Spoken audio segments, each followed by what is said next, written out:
Okay, Bismillah ar-Rahman ar-Rahim, alhamdulillahi rabbil alameen, wassalatu wassalamu ala sayyidina wa habibina Muhammadin wa ala alihi wa sahabatihi ajma'in. Amma ba'd. Okay, so we left off last week finishing off the discussion of afdaliyah, the idea about the Sahaba. Now let me just break it down because we don't have enough time. Maghrib is early now, so we want to finish by about 8:30. So we're going to try to finish as early as possible, and we got a lot to cover. So the last discussion was, we were talking about imama, the idea of the khilafah, what happened immediately after the Prophet ﷺ. We read the text, and I kind of broadly translated it. So I'm just going to summarize it, and then we'll read after that from the idea of the dhikr al-sahaba and the ashara mubashara. So I'm going to summarize all of this discussion now. So in summary, we believe as Ahl Sunnati wal Jama'ah, the overwhelming majority of the Ummah, that Afdalul Bashar min Ba'd al-Anbiya, Sayyiduna Abu Bakr as-Sadiq radiyallahu anhu, thumma Umar, thumma Uthman, thumma Ali. However, there is taraddud between Uthman and Ali. That's how it's written in our books. That we believe that overarchingly, Abu Bakr as-Sadiq is the greatest human being after the Prophets. Then Umar ibn al-Khattab, and there are many hadith about that. The Prophet ﷺ saying that the best of those two are those, the most beloved to me is Aisha, no, from the men, Ya Rasulullah, her father, etc. And if you were to begin to speak about the fada'il of the Sahaba, I mean, there's entire books written on the hayat of the Sahaba and their fada'il and their lives, that, you know, it's amazing. Now, it's true that there is no companion about whom more virtues are reported than Ali bin Abi Talib. That's a fact, right? Sayyidina Ali radiyallahu anhu, the Prophet's son-in-law, his cousin, he's raised and fostered by the Prophet ﷺ, because they took from Abu Talib, one of his sons, because he was poor. And Ali bin Abi Talib is raised by the Prophet ﷺ. He's the first male to accept Islam. Ala al-itlaq, yani, you know, of course they have their own taqasim, like the first adult, the first child, the first slave, etc. that accepted Islam. But the Ali bin Abi Talib accepts Islam from around the age of 6. So he's never lived a life of where he was of age, an adult, in any kind of kufr or sin or anything of that nature. Sayyidina Ali radiallahu anhu warda. But the virtues of Sayyidina Abu Bakr as-Sadiq that were accepted by consensus of the Ummah or Ahl Sunnati wal Jama'ah was that Sayyidina Abu Bakr as-Sadiq was afdal. Now, not everybody agreed. Many of the Mu'tazila and the Shia said that Sayyidina Ali was afdal than all of those khulafa. And they would argue that it, in any case, let's leave the argument. The point is, there were some, and I mentioned this last week to not do injustice academically to the subject, that there were Sunni ulama that also held the opinion that not that Ali bin Abi Talib was afdal, but that the matter was open to interpretation. That's all I mentioned, by the way, so I don't want to be misquoted or taken out of context. But the idea that there were some scholars, and I quoted, for example, Ibn Baha'uddin, his book Al-Qawl al-Fasl, which is a commentary on Abu Hanifa's Al-Fiqh al-Akbar. Ibn Baha'uddin was a student of Imam al-Kunawi, who was a student of Ibn Arabi, a Shaykh al-Akbar, Muhyiddin. Now, he was writing from his perspective, and he's not alone. There were other scholars. But if you look at any, and I've just our pre-class discussion about following mu'tamad opinions, you know, agreed upon opinions, dependable positions, is that any one of our mu'tamad books that you look at. So, for example, my own tahqiq of Sharh al-Mawaqif, Sharh al-Maqasid, two of the most impressive and benchmark works in this field of Ilm al-Kalam by Imam al-Taftazani and Imam al-Jurjani, his commentary on al-Iji's Mawaqif, Kitab al-Iqtisad of Imam al-Ghazali, Imam al-Razi. So these are, I mean, for me to say e.g. Taftazani, Jurjani, Ghazali, Razi, these are the superstars of Sunni Islam. Their opinion, like the majority of Ahl Sunnah, is Afdalul Bashar min Ba'd al-Anbiya. By consensus, they argued, is Abu Bakr as-Siddiq and then Umar, but they all recognized that between Uthman and Ali, there was a debate, but the majority of scholars went with Uthman ibn Affan and then Ali ibn Abi Talib. As I mentioned, to finish this point, in terms of particular virtues, there's no doubt that each one will have some virtue that perhaps is not found in the other one. But kulliyatan, overarchingly, that is the tartib. So this did open up a discussion about, so we would say tartibul fadila or afdaliya, is fi tartib al-imama. That the order of their leadership is also the ordering of their virtue or being most virtuous. But that is not necessarily true, in the sense that it's true that it happened and that it is, but not that that's why it happened. Because when Imam Hassan ibn Ali, right, Imam Hassan, the son of Sayyidina Ali, when he abdicated Khilafah to Muawiyah, and we're going to talk about that, even though it's not Khilafah Rashida, it's not Khilafah Kamila, it's Mamlukiyah, but it's still a type of Khilafah that the Ummah accepted as Khilafah. By Mamluki, you mean Monarchy, yes, by kingship. But it was still a Khilafah because they were from the Quraysh, and I'll explain that in a minute. Now, Muawiyah is a king or Khalif, okay? Radiyallahu anhu, he's a companion of the Prophet ﷺ. Yet, in his life, the likes of Hussein, Hassan, Talha, Zubair, all of these great companions, Salman al-Farisi, are alive. Didn't Talha and Zubair pass away in the first civil war with Sayyidina Ali? With Sayyidina Aisha? Naam. Sayyidina Sa'd ibn Abi Waqqas was alive. Naam, Sayyidina Sa'd ibn Abi Waqqas. Sah. So these companions, naam, I'm thinking of the Battle of Jamal, Talha and Zubair with Sayyidina Aisha.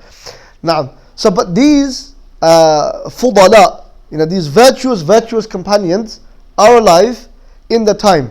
And they are more virtuous than Sayyidina Muawiyah radiyallahu anhu. Why? Because he accepted Islam after the conquest of Mecca. He's a companion radiyallahu anhu warda, as was his father Abu Sufyan radiyallahu anhu warda. They're companions. They have that sharaf. But you cannot compare them to companions like this in terms of virtue. So they have a virtue that's beyond par. They're companions of the Prophet ﷺ.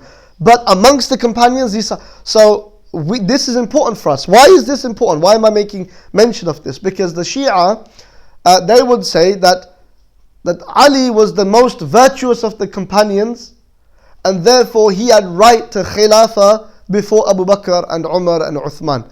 So they would use this very argument to say that he is most virtuous, and the most virtuous should have been Khalif, and therefore it was wrong that Abu Bakr became Khalif, and then Umar, and then Uthman. It should have been Ali to begin with, and then Hassan, and then Hussein. And then they have the A'imma. So they have 12 Imams that they believe to be infallible. And he's going to mention this, and so I'll summarize it, that we do not believe that the Khalif has to be innocent of sin in the sense that they do not commit sin.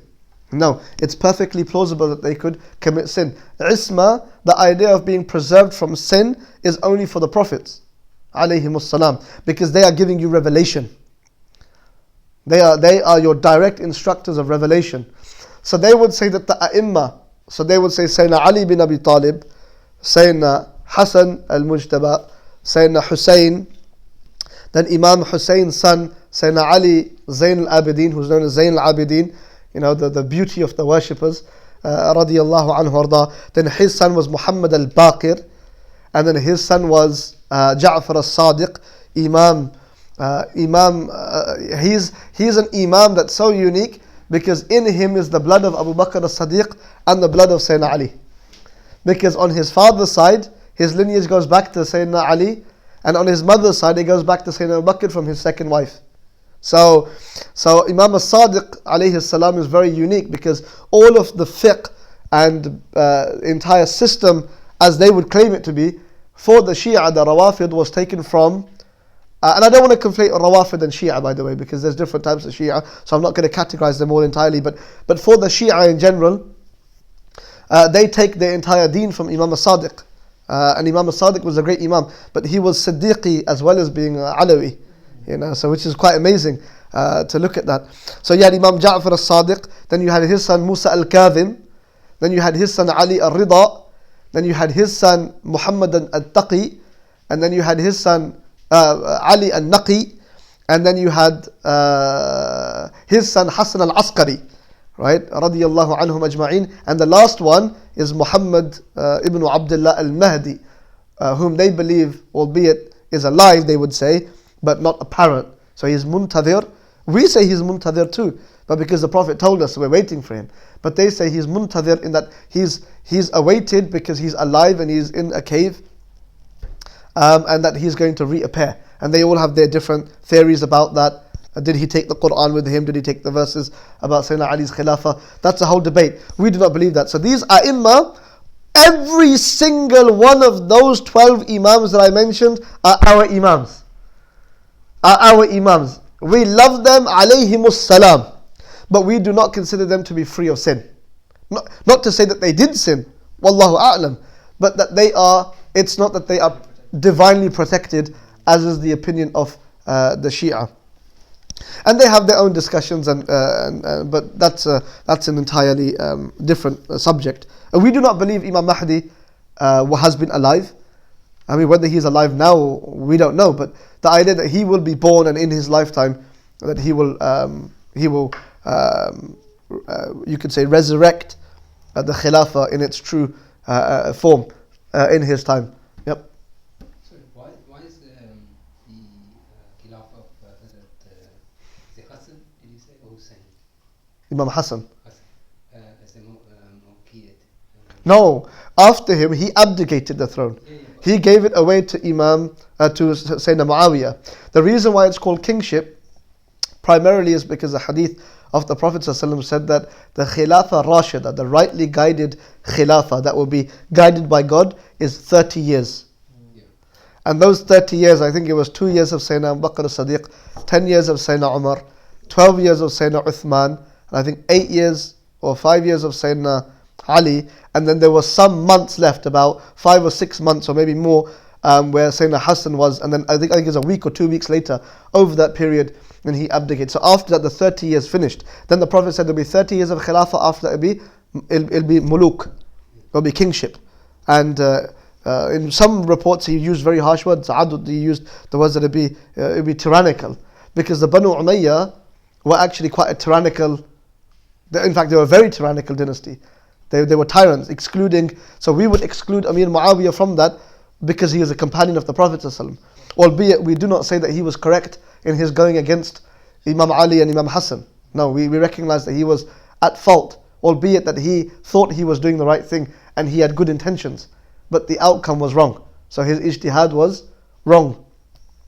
So we would say that, and we're very open about that as Ahlul Sunnati wal Jama'ah. However, we say that Imam Muawiyah was a companion, so you hold your tongue and you don't say anything beyond that. But the second way in which Mulukiyah was apparent is the fact that he gave his throne to his son. You see, and then they went around and forced the bay'ah. Yazid went around and forced, and that's why Hussein is killed later on, because they wouldn't give the bay'ah. Like the grandson of Sayyidina Abu Bakr as-Siddiq also, and many of them were killed, and etc. So, and then after that, and then the Banu Umayyah in Marwan ibn Hakam. I mean, these people were, subhanallah, I mean, these were not good people, people of bid'ah. These are people that tried to alter the deen. Yeah, with the khutbah of Eid. But you see, but from them were some amazing sultans. For example, Muawiyah ibn Yazid, the son of Yazid, he was considered to be a righteous man. Also, Umar bin Abdul Aziz was considered to be, some would say, the 5th Caliph. But yeah, there were others, of course there were. Even like with the Abbasiyya, with the Abbasids, there were some that were rotten, and there were some that were. No, I'm sorry, you were going to say. I'm saying, okay, the 30 years period was the Khilafah Rashidin, but is the rest of the period still considered as the Khilafah, even though? Yeah, we're gonna get to that. Okay. In fact, I think I should come on to that now. I think so. The role of the Caliph, then, just before, let me give you a definition. The role of the Caliph is to basically establish the Eid. So, where's the Khalifa for Eid in the park on Monday. Khalifa. Shams Tameez. Yeah. So Eid is established by the Khalifa. This is the argument about is there Jum'ah in the UK, right? Somebody came up to me once and he said, oh, it's makruh to have a second Jum'ah. I said, where did you get the first one from? So obviously there is a Jum'ah and there's Eid, of course there is. But the idea is, but that was a task of the Khalifa. I mean, there's some fiqh about that, by the way, but that's a fiqh dars. So also, to prepare the Juyush, we read all this, right? Prepare the armies of the Muslims, to set the boundaries of the Islamic lands, also to implement the hudud, the punishments in the Quran, within the context of fiqh, by the way.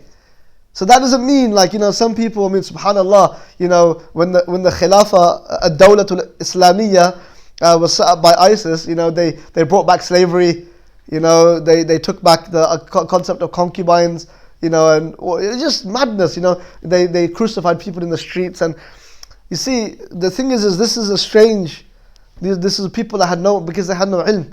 Unfortunately, there were people that didn't have knowledge. They had no ahlul ilm, they had no ulama. Where were the ulama except one or two people that, were called shaykh and that had been tortured in Libyan prisons, for decades. Really, where were the ulama, the asanid? Where were the chains? لولا الإسلام لقال من شاء ما شاء. Abdullah ibn Mubarak, it's attributed to him that he said if it wasn't for the chain of transmission back to the Prophet, anyone could say what they want. And every WhatsApp message you ever get, haqq, right? Why not? So this anyway, the Khilafah, so their job is to do that. Now there was a big discussion about, do they need to be a ulama of deen? Do they need to be scholars? So the majority of Ahl Sunnah ulama said that they don't need to be scholars, but they need to have knowledge of deen, i.e. enough to be able to implement the deen. But they would have shuyukh al-Islams. They would have the ulama, quddat, that they would appoint, that would be doing all of the fiqh for them. Their main was al-wilaya, the idea that can they be patrons for the people and the ummah? Can they take care of the ummah? So here's Imam al-Ghazali in his Kitab al-Iqtisad. He takes us on this wonderful journey, right? And he says, hey look, you need the Khilafah to set your dunya straight, to make your dunya work, to make sure that the lands are protected in order for there to be Islam, that the masjids are built in order for there to be masjids. Do you see the point? Imams are appointed in order for there to be ta'aleem, training and instruction. So you need the economics to be right. You need the world to be set right in order for the deen to flourish. Makes a lot of sense. So he said that in order for the deen to be right, you need the dunya to be right. So this was a way in which we established the wujub of nasbul imam, with the sad, what they call nasbul imam. The idea of having the imam, having the caliph, was to make sure that the world was such that you could have Islam, because the lands are protected. So that makes a lot of sense, because you take the imam away. For example, look, when the Dawla Uthmaniyya collapsed, what happened? I was reading, subhanAllah, this morning, Mustafa Sabri, and Shaykh al-Islam Mustafa Sabri was the last Shaykh al-Islam of the Ottoman Empire, rahmatullah alayh. He passes away in Egypt, he goes on exile. He has an amazing life story, subhanAllah. And it's amazing, the Shaykh al-Islam, this is the Pope of the Muslims, and he didn't even have a home in a Muslim country. Nobody would take him in. But anyway, eventually when he's in Egypt, he writes this amazing book in 4 volumes. And in this book, in the end, the last section, in the beginning he speaks about it as well, the idea of re-establishing the Khilafah quickly, because he watched it collapse. It collapsed in his lifetime. And so at the last section, he dedicates a lengthy section to debating and discussing this idea. And subhanallah, when he starts to speak about, he calls a dawla a Turkiya al-Kamaliyya. That's what he calls it. Kamalism, the Kamalist party, right? Of Mustafa Kemal Ataturk, or who's called Ataturk, the father of the text. Now when he starts to speak about some of the things that Ataturk did, so if you look at the secular regime, their ban, for example, on a hijab, their alteration of the adhan into Turkish, their banning. Did you know it was only within this last decade, I think about 5 or 6 years ago, that they allowed under Erdogan's party of Arabic books being sold in Turkey. Did you know that? I was speaking to one of the booksellers in Turkey, where I spent most of my time, and he said, and he was like, subhanallah, because they had Ottoman Turkish books, and he said, we weren't allowed to print even in Ottoman Turkish. It's amazing. So they Latinized the language to remove people from the history. I mean, this is just what the Americans did to the black slaves, right? So if you look at now, all of that happened because there wasn't a Khalifa. You see, to protect the Islam. So he doesn't need to be an allama, a fahama. He doesn't need to be a Shaykh al-Islam.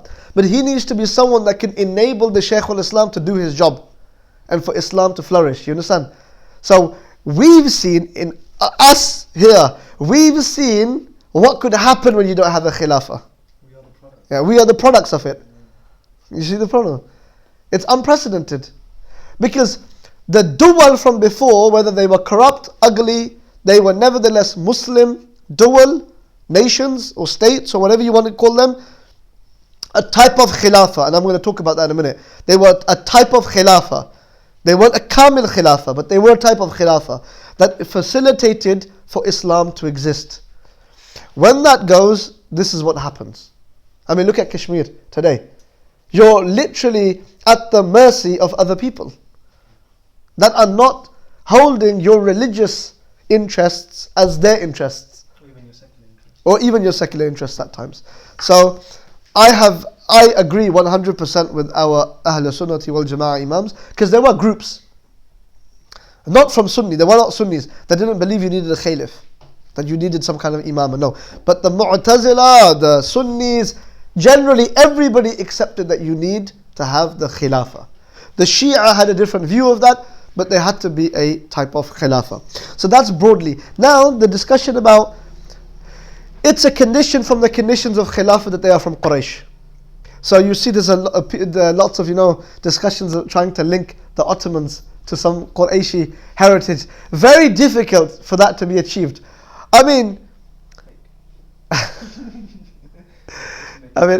it may well be fake. Wallahu ta'ala a'lam. I don't know. But the point is that people will try to do that. So then there became a big discussion about after the Abbasids, because the Abbasids were from Quraysh.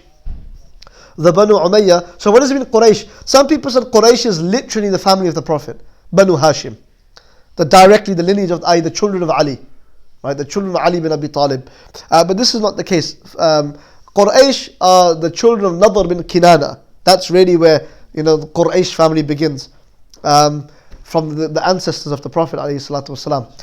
So from the Quraysh you had different tribes. You have the Banu Hashim, the Banu Abd al-Shams, Abu Sufyan's tribe, Uthman's tribe, radiallahu anhu arda. Sorry? Banu Makhzum, etc. So Abu Bakr as-Siddiq was from Quraysh, Umar ibn al-Khattab was from Quraysh, Uthman ibn Affan was from Quraysh. And of course, Ali was from Quraysh. But he was directly from the Prophet's lineage. So from the Salaf, and from the ijma' of the Sahaba, we learn that the Khilafah must be from Quraysh, but in the broad sense of that meaning. What it actually meant to be Qurayshi in their time, or Qurashi in their time, not Banu Hashim. Right? So when Sayyidina Abu Bakr as-Siddiq goes to the Ansar in their majlis, and he says to them, the people will not accept except if it's from Quraysh. And he quotes the hadith. Now, al-a'imma min al-Quraysh, or min Quraysh. Now, the Imams are from Quraysh, the leaders are from Quraysh. It's a hadith. Now, none of the Sahaba contended with that. And all of them accepted it. The Ansar were Madani, they were Medinan people, they were not from Makkah. Yet they recognized the Prophet said that. So they understood best what that meant. And they understood that their Imam is from Quraysh. And so they accepted the bay'ah. And then likewise, when Abu Bakr appointed Umar, nobody contended. When Umar left it open to the six, Uthman, Ali, Talha, Zubair, Abdurrahman ibn Auf and Sa'ad bin Abi Waqas. When he left it open, any of these six you choose. And rightful amongst those six were also his own son, by the way, Abdullah ibn Umar. But he was in the room too. He was But he didn't put his name to highlight that wasn't. This is not Malukiya. This is not monarchy. He said one person is enough from our family. Which is true, radiyallahu anhu ardah. The gate, right? The gate that stopped the fitna. Sayyidina Umar ibn Abdul Aziz is a descendant of Sayyidina Umar, right? And but not from Abdullah ibn Umar though, Right. from his other son, Asim. Just to give you that shout out, Maulana Asim. So here, so the Quraysh. So this became a thing. So now, many of the ulama wrote that after the Banu Abbas, after the Abbasids, it was not. So there's a Khilafah Kamila, which is the Rashida, the 30 years. Then there's the Khilafah, which it is a Khilafah of the Muslims, but it was called monarchy by the Prophet ﷺ. But it is naqisa, it's not complete, it's not a perfect Khilafah, but it is a Khilafah. And after the Abbasid period, there was ikhtilaf whether you call it a Khilafah, but for many of the ulama, they consider it to be a type of Khilafah. Although it is not the Shari'i Khilafah that we would want. That's why some people say the only real Khilafah that survived is in Morocco. Because the king of Morocco with an unbroken chain goes back. So, and he's Sayyid, he's from Banu Hashim, and from the Quraysh of course. So this has been a discussion. In any case, whether we're going to go into that particular technicality, which is important and I'm not belittling at all, the idea of having a Khalif, an Amirul Mu'mineen, a leader of the Muslims that can preserve the boundaries of Islam for people to feel safe and practice the Islam is wajib, shar'an. Now this is a fiqhi discussion, not an aqidah discussion. Which means that you do not become kuffar over discussions regarding to this issue. But it could be that you become sinful, and this is the last point I want to mention on this. Because is the ummah sinful for not having a Khalif? And here the likes of Imam al-Taftazani in his Sharh al-Maqasid has a wonderful little piece, and many of the our works that comment on this, and they say if they were not establishing a Khalif ikhtiyariyan, if their lacking was ikhtiyari, out of choice, then they would be sinful. But if it is ijbari, if they are forced to accept being khalifless, then they will not be sinful. That's where they left it. Now many of the ulama that were writing these works were whilst there was a Khalif. If you read, for example, Sheikh Buti's discussion in his work al-Kawniyya, right? He doesn't really speak about it from imamah. He speaks about it from establishing Allah's hukumah. So read the end of his section, it's only a few pages. But he doesn't speak about imamah. That was the section to speak about imamah, that's the last section in our books. But he doesn't mention it. He speaks about establishing Allah's hukumah. Because you're living in a situation where you don't have the one Khalif that can establish Allah subhanahu wa ta'ala's rule on this earth. So this is where now you have a discussion, where you have certain thinkers. I mean, you had people like Maududi, people like Muhammad Abdu, people like Sayyid Qutb, Mustafa Sabri also, that were very, very passionate about the re-establishment of the Khilafah. And they would argue that, of course, you and me can't do anything about establishing the Khilafah, but does that mean that the Ummah stops trying? So this is now a discussion, that do we stop trying to re-establish a Khilafah? So on the ground, what can me and you do? Nothing. We can't do anything. But this is where some people, particularly in the Muslim lands, that begin to engage with politics, will try to get into that system, because trying to overrule it is a bad idea. If you look at Syria, for example, they already had a precedent from al-Hafidh al-Assad, Bashar's father, of what happened when they attempted to revolt against him. And the bullet holes were still fresh in the buildings. 40,000 people. Sorry? Killed 40,000 people. Yeah, 40,000 people, right, dead as a cost. Just one city. So now, people like Sheikh Buti cried. Literally, you can watch his khutbah on YouTube, where he cried and he told people not to do it. Do not al-khuruj al-imam walau kan fasiqan. This is true. Even if the Caliph is a sinner, we are not permitted to do khuruj against him.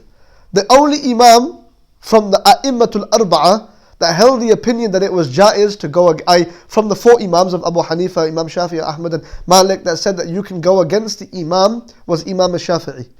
And he said because if they are sinful, they are not able to take care of the rights of God. How can they take care of the rights of people? That person does not have wilayah. He is not able to be a patron for the people, and therefore that was the position of Imam al-Shafi'i.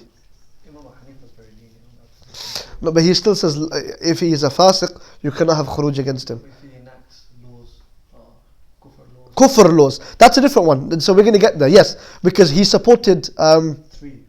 from Ahlul Bayt against the Abbasids, right? Absolutely, and he was imprisoned and. One against the Umayyads too. Naam. So, but that's like Imam Hussein. Now this is Husseini now. That's different because you're talking about istihlal. Making things halal, right? So I'm going to take your question. Let me just make this picture in your mind very clear. When we're talking about not doing khuruj against the Imam, we're talking about Imams that are sinful, that are wrong, even tyrannical. Jawr he mentions it here in this text. Even oppressive towards their people. But they do not change the laws of God. If you see what I'm trying to say? That those sorts of people, that it's haram for you to make khuruj against them. Why? Because although they are rotten, the outcome of your going against that leader will be more rotten. Do you see the problem? Unless you can guarantee that your removal of him will be done. Right. So, and this would be in a situation where you've got 2 amirs, like 2 brothers that were vying. One is righteous and the other one is not righteous. Yeah. So which one do you support? Yeah, I know. Right. But I'm just saying. But even then, to guarantee that is very, very difficult. These are all discussions, by the way, that, sorry. I was going to say, is Hafiz considered as Imam then? Sorry? Hafiz is... Bashar al-Assad. No, he's not considered. But what the argument that he was making was that yes, he is rotten, but we're still Muslim. We still have masajid. We still have Eid. They still come to the Jum'ah. So, if we go against them, as horrible as they are... But there's argument is one that there's oppression going on of Muslims. Yeah, but how much better is it now? Is it better now? But the argument again... So, you don't have hindsight. Yeah, of course. But I'm just saying that there's a reason why these sorts of rulings were given. Is it better now? My teacher, Shaykh Adnan Darwesh, who was teaching us in Istanbul, I saw him cry once in class, and he said, Rahimallah Shaykh Bhuti, that warned us but we didn't listen. That's what he said. May Allah have mercy on Shaykh Bhuti, that warned us but we didn't listen. Then I was the only non-Syrian in the class. So he looked at all the Syrians and he goes, tell him, was there a masjid in Syria in which there was a tahfiz of Quran, memorization of Quran, in which people were teaching the ulum al-shari'iyah? Was there a single one? And he said, now, where are the masajids? Where are all the Muslims? Where are the ulama? Either killed or in exile, living in lands other than their own. You've got one of the biggest, aside from Yemen in our age, one of the biggest humanitarian crises that we've seen, right? This is what happens. So, he's rotten. Nobody likes him. He's rotten, he's oppressive. However, you have to look at the outcome of this. When Imam Hussein marched against Yazid, or not marched against him, but when he left the bay'ah of Yazid, he took his family and he migrated. He did not sit in Makkah and galvanize support in Makkah to wage a war against him. But he left his family. He had to make a point that the conditions that were made against Imam Hassan by Sayyidina Muawiyah and that have been taken on by Yazid have not been accepted, none of them. He was doing something very different. That's a whole subject in and of itself. The argument here is that when you have an imam, i.e. an amir over you, then khuruj against that amir, it's very, very problematic for you to make that khuruj. There may be instances which scholars have discussed and I don't want to get into. There is a lot of to and froing. But as an overall discussion, the idea is, when you have an amir, unless that amir is actually subjugating the Islam of the Muslims to his tyranny, then there is no khuruj against him. That's the point. Because as long as those boundaries are upheld so that people can be Muslim, because that is the basic function of the Khalifa, of the Amir, that is. Whether they're going to be righteous khulafa and they're going to allow the Muslims to thrive in the most beautiful, prophetic way, this is an entirely discussion. We're looking at this from a functional perspective. The functionality of the Khalifa, of the Amir. Is it being fulfilled or not? Do you get that point? No. Is it necessary to have one? So this became another discussion about could you have two? So some of the scholars said if they were distant and there was no chance that they would go to war with each other, then yes. But if they were neighbouring and there was chance of them going to war together, then no. So somebody actually used this as an example as a fight against the idea of the Khilafah and said, well, you say that the Khalifa is there to keep peace, right? But actually, most of the time they're actually at war with other people, right? It's their brothers are at war with each other. Just look at what happened in our history, right? Which is why there were interesting fatwas given in the Ottoman Empire of what's the word? Fratricide. Oh, fratricide. Yeah, so in order to keep them together. So people would say, but look, so Imam al-Ghazali argued and he said, well, yeah, that's true, but it's for the Caliph to step up to that position and take control of the situation. And when he takes control, then that's the Caliph. So they went into these sorts of discussions about. Did you mention that Look, you're good. Let's not go in. Let's just leave it. Let's leave it. Isn't it at least saying if there's two caliphs, you kill the second caliph? Yeah. So like I said, there were some scholars that said if they were in distant lands, then you can have such a thing. But the majority of scholars said no, you can only have one. You can only have one. I have a question. The idea, like. La adri. No, but like the idea of the puppet caliph, which Yeah. is in Imam Ghazali's time. Yeah. Ustaad Billah, whoever it was, had no power. I don't know if it was Soldier, but whoever, someone was keeping him under lock and key just to keep their own rule affirmed every single time. So they would bring him out for the ceremony and go back now until they're killed or whatever. And here it's saying that the Khalifa has to be the Jum'ah and he has to enact and he has to da. So at that point, what happens there? So if he was what do you call the queen? Constitutional monarchy. Yeah, just doesn't really have any power. Has a nice But that wouldn't be that's not a Khalifa by definition of what we mean. Imam Ghazali defended that. He did? He did. He wrote Okay, I don't know about that. You probably know more about that. What does he say? No, but he defends the idea of that he's the rightful caliph. I can't remember. By lineage or by He actual? was an Abbasid caliph. I'd have to read more into that. I don't know. Yeah, sorry about that. I don't know about that. But you get the point, the kind of the overall picture about the Caliph, that there needs to be this one. But what's his job? Al-Wilaya. The idea is that he can be a patron for the people and for the flourishment of their deen, basically. And he protects their lands. Khuruj al-Imam, as an Imam, does that count for presidents of Muslim countries as well? Well, this is a discussion now, isn't it? This is the contemporary discussion of people that are interested in political Islam. And there's one at least sat in the room here, who's like looking to become the heir of Sayyid Qutb, it seems. It's not really. Yeah. So this is a discussion, but they would not be considered to be khulafa in the meaning of in the Islamic sense. Why? Especially, for example, now there might not be a problem with democratically electing the Caliph. 100%.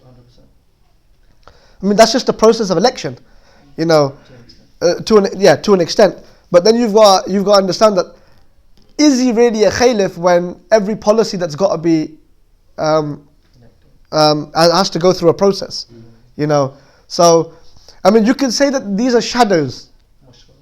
Yeah, but it's not the Khalifa in its. Does there have to be a shura? That's all. Yeah. So this is the idea. So Sayyidina Umar had a shura, but he still did what he wanted to do. You see, so that's the idea. The Caliph has final say. The shura is there to consult, to help you, to give you ideas. The hukm is yours. Abdul Hamid Khan, the second, the last proper, you could say, actual Khalifa of the Muslims. They used to call him God's shadow on earth. Metaphorically speaking. After all of this aqidah, I don't want you to get that confused. Who would choose a caliph? So I mean, this is it. So this is a big discussion that they had about who would choose the caliph. Does it have to be lots of people? Could it only be a few people? We didn't have that problem after the Khulafa Rashida because it was just the son. It was the Khalifa himself that would appoint it. But generally speaking, there would have been an Ashura. So the Sahaba. So for where did we take this teaching from? The Sahaba. So they went to some of the Sahaba, not all of them. Naam. Yeah, Ahlul Halli wal Aqd. Yeah. So do you want to explain what that is? It's like the senior authority. The Kibar, the Akabir, yeah? Like the you could say. So for example, in High Wycombe, right, when there's an issue with the Eid, right, I mean after Imam Sahib going, there's been a bit of a breakdown in leadership here, but yeah, a vacuum, yeah, okay, if you want to call it a vacuum, but a breakdown, that's for sure. But what would happen? You'd wait for the Imams to all get together and make a decision, and you've entrusted that to them. So with the Sahaba, they were senior Sahaba. Now, even some of the most senior companions were not present. So that taught us that not every single person needed to be present. Sayyidina Ali wasn't present. Ahlul Bayt, nobody from Ahlul Bayt, they were all dealing with what the family does when somebody passes away. They were the washing of the body and the dafan and all of that sort of stuff. They were dealing with that. They were in mourning as family. So the Sahaba took it upon themselves. So long as those that everybody likes and agrees upon, they made that decision, that would be enough. And some of our books mentioned even if it was 2 or 3. Even if it was 2 or 3 people, and that they made that decision to elect that, then it would be so much so, I can't remember who said it. Either it may be Ghazali or maybe Taftazani, one of the two, I can't remember, but it's one of those two. He mentioned that even if the Caliph dies, nobody is appointed, and there's one Qurayshi man that stands up and says that I'm the Caliph, and he is able to convince people of his Khilafah, and under pressure or even in any format is able to force his Khilafah because there's a vacuum, and that he was able to get enough of those sorts of people, senior people, to accept him, then he has proven himself to be the Caliph, and subsequently is the Caliph. He mentions that. Now, I don't know if you've noticed something here, but a lot of this is going to be open to your context of process of electing a Caliph. But generally that's what would have happened. There would have been an Ashura. But after that period of the Khilafah Rashida, it was the son. Even in the Ottomans, it was a son. It was generally a son that was going to do it. Naam? With the permission of the Shaykh al-Islam. Yeah. At least, well, sometimes nominally, but sometimes. Nominally, probably in most times, but yeah.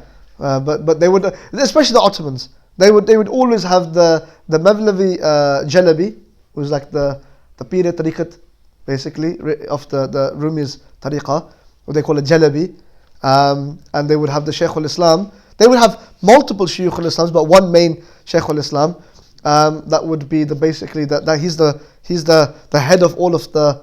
How wonderful that would have been, by the way, just to have, just you don't have to worry about when Eid is, But you don't, but yeah, maybe, but not. But even the Deobandis are not all agreed on. They love Mufti Taqi Uthmani, there's no doubt about it. But people have ikhtilaf with him, But if it was somebody said to me in Turkey, are there different kinds of sects? I said very rare, and they were like, why? I was like, because they can't build mosques.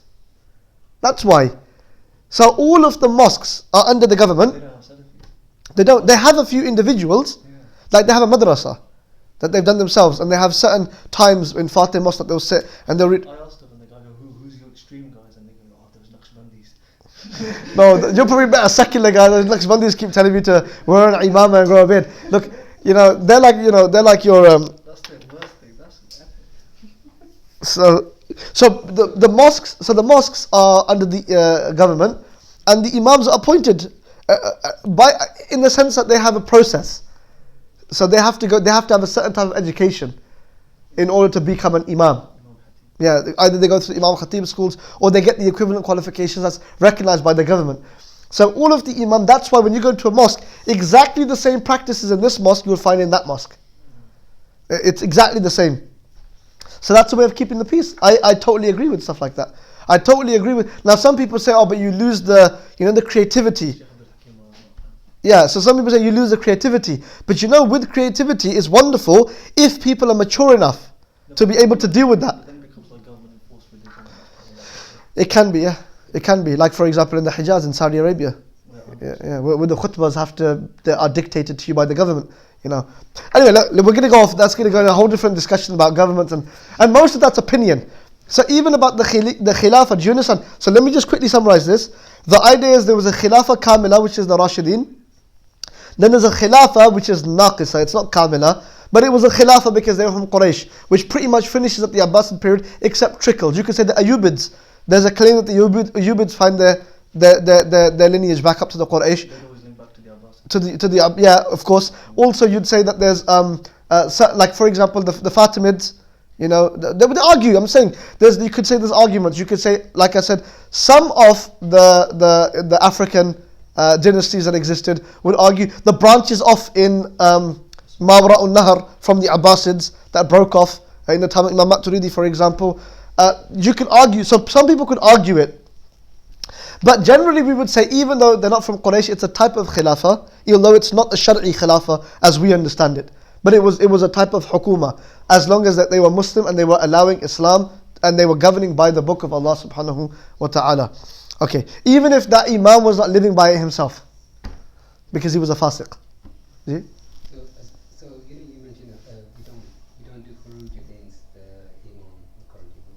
So as long as you don't do khuruj, but you should, do you have obligation to actually bring about the Khilafah, right?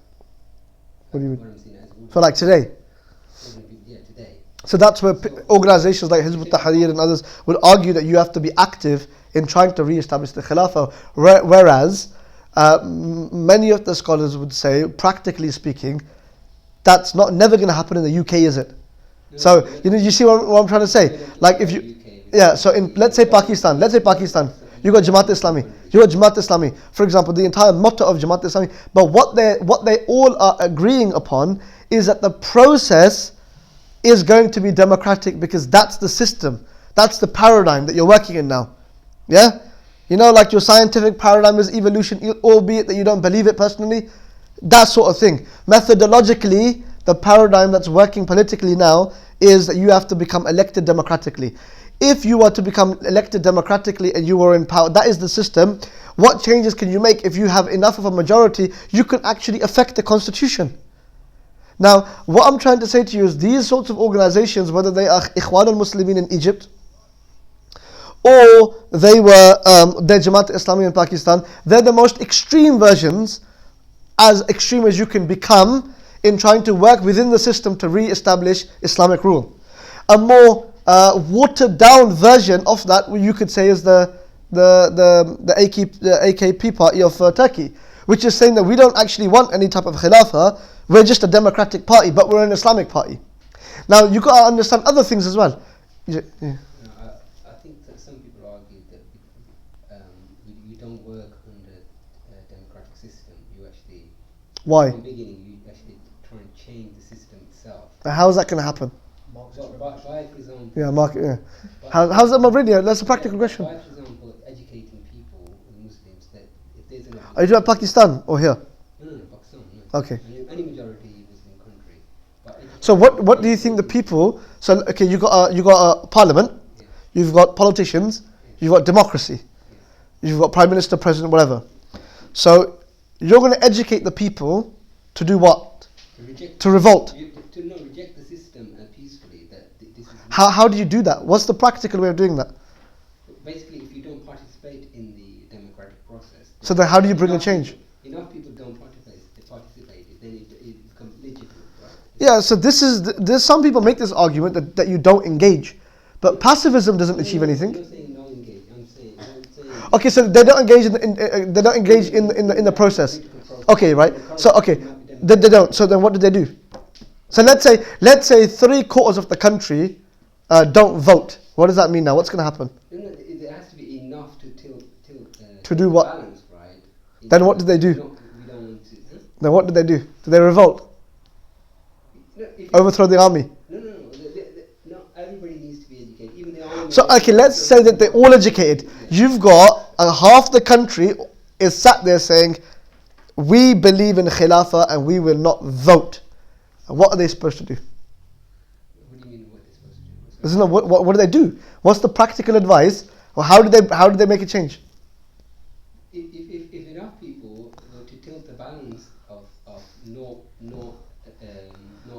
I'm just waiting for you to say something so we can catch it on tape and get you arrested. I'm joking. No, if you tilt the balance in terms of not actually. But what do they do? What do you mean? Okay, so what's the change? You've just educated half the population. Now what do they do with that education?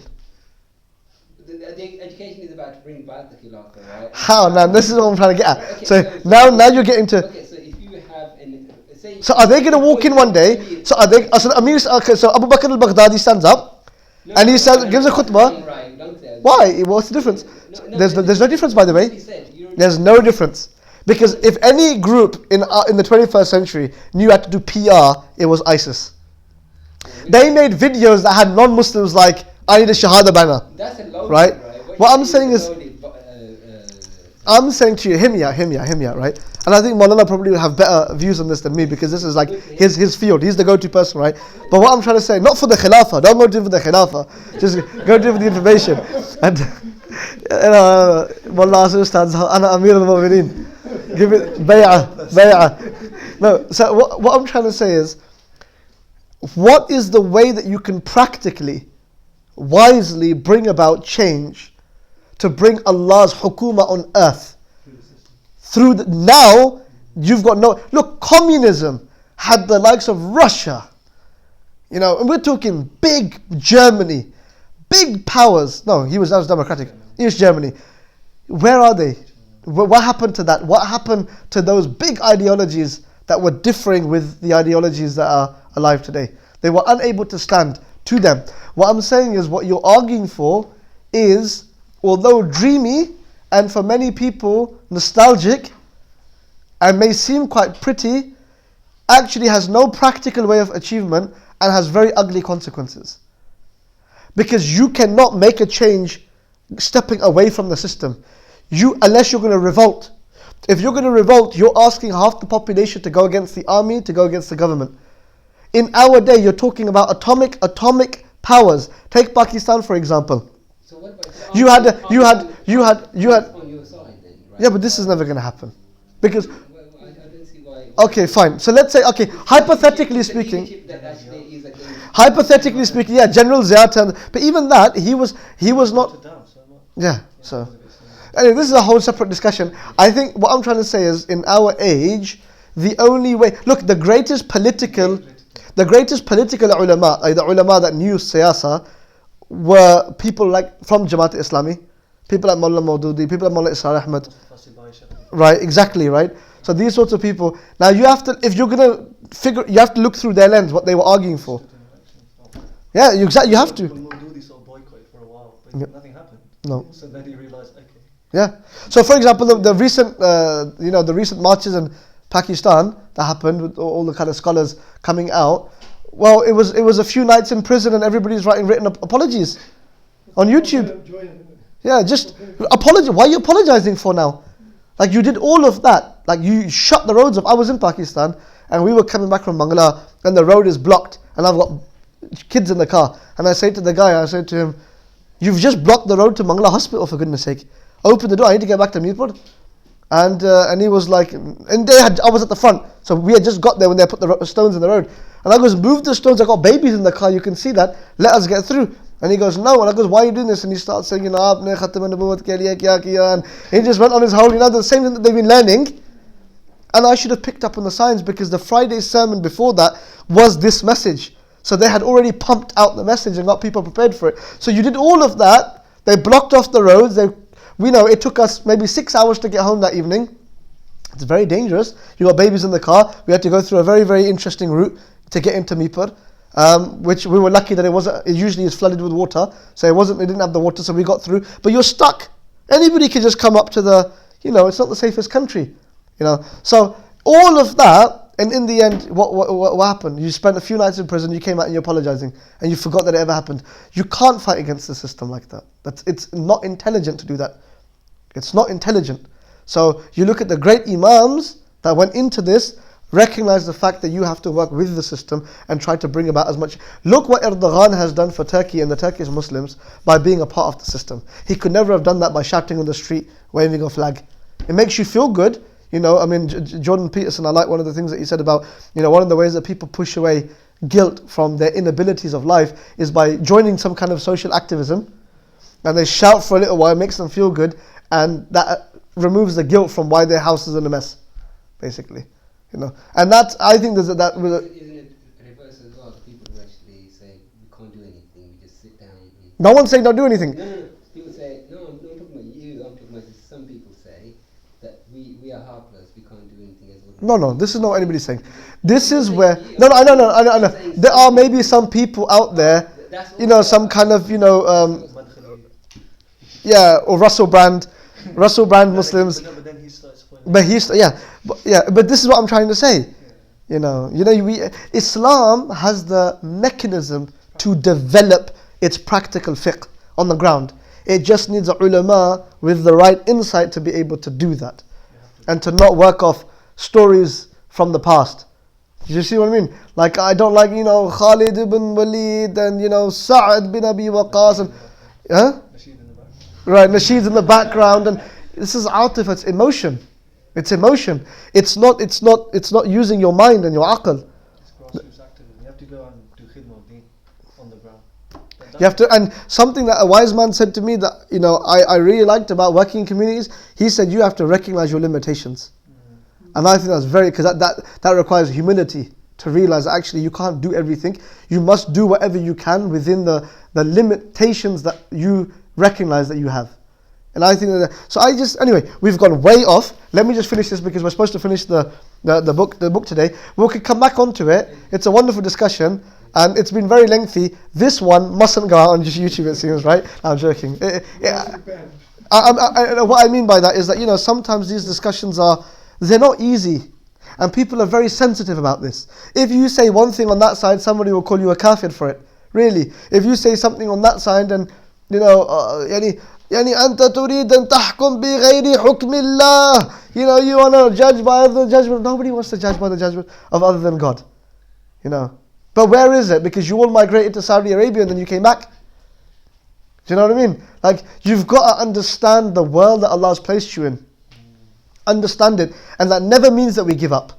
But it never means that we give up. But it means that we pray at night for the ummah, and during the day we work as hard as we can within the context that Allah has created for us. Because our job is not to hit the mark. Our job is to put in the effort, and the reward is with God. And that actually comes now. He's going to say that actually, that about the a mujtahid. This is the whole mas'ala.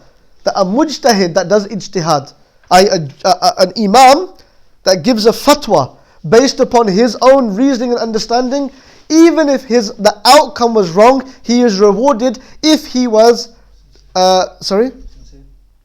if he was sincere, and that he had the ability, he was actually rightful to give that fatwa, meaning he had the knowledge, he had the right daleel, just that the outcome was wrong. For example, as a Hanafi, I believe that the Shafi'is are wrong in the masail, the issues that we differ with them on. However, they are correct because the evidences they used, that is correct, the methodology is correct, except that the outcome was wrong for a reason that they were not able to see. Do you see the point here? So for example, one of the Imams interprets this in this way, and the other one interprets it in that way. His method was correct, only that the method that they adopted was different, so the outcomes were different. But only one can be right, because two things cannot be mutually contradicting. But because of the method that they employed and the intention with which they did it, they will still get reward. Do you understand that? So hakadha, in these sorts of situations, all of this plays a part in it. These are very difficult, by the way. You know, political is, studying the idea of al-ahkam as-sultaniyya or as-sultaniyya. You know, there's entire works that have been written on this, the idea of trying to understand what hukuma looks like in Islam. And not everything is agreed upon. But what they agree upon is what is our function, a point of mentioning here is that we have a leader. That a shari'i khilafah, which is that you have one leader that looks after the boundaries of the people of Islam and protects their Islam. That is his job. And that he is from Quraysh. And if he is not from Quraysh, then they called it a type of khilafah, umara, hukama, but at least they were Muslim and they were protecting the boundaries of Islam. Anyway, moving on. Then وَيُكَفُّ عَنْ ذِكْرِ الصَّحَابَةِ إِلَّا بِخَيْرٍ. Before that he says, so وَلَا يَنْعَزِلْ الْإِمَامِ بِالْفِسْقِ وَالْجَوْرِ. This is the point, that we do not go against the Imam because of his sin or because of his tyranny. وَتَجُوزَ الصَّلَاةُ خَلْفَ كُلِّ بَرٍّ وَفَاجِرٍ. And we pray behind every sinful person and every righteous person. Meaning if somebody is a sinner, it may be makruh for them to be the Imam of your masjid. Right? It may be better, it's better for the person that has more knowledge of religion, or the person that has more knowledge of Quran, or the person even that is aqra. He has more knowledge of tajweed, of recitation of Quran, etc. And then, the discussions in Hidayah, right? Then it's ajmal. They went into that, that if the two people, Zayd and Bakr, both have the same knowledge, they have both memorized the same Quran, same amount of Quran, let's say all of it or part of it the same, they both have the same recitation, they both beautiful recitation, which one goes first is an ajmal, whichever one's more beautiful. Amazing, but I'm saying the reasoning is amazing, because you have to have someone to lead the prayer, but we pray behind Ahl al-Qibla, anybody from Ahl al-Qibla. Now what does that mean? We'll look at that in a second as well. So then he says, وَيُكَفْ عَنْ ذِكْرِ الصَّحَابَةِ إِلَّا بِخَيْرٍ. We do not mention any of the companions of Rasulullah sallallahu alaihi wasallam except with good. So this is mainly in particular to people like Sayyidina Muawiyah and Sayyidina Amr ibn al-As, and those companions that fought against Sayyidina Ali. So there were 3 civil wars that took place. There was the Battle of Jamal, the Battle of Safin, and the Battle of Nahrawan. Now these differences that they had, no, but I'm talking about between those two camps.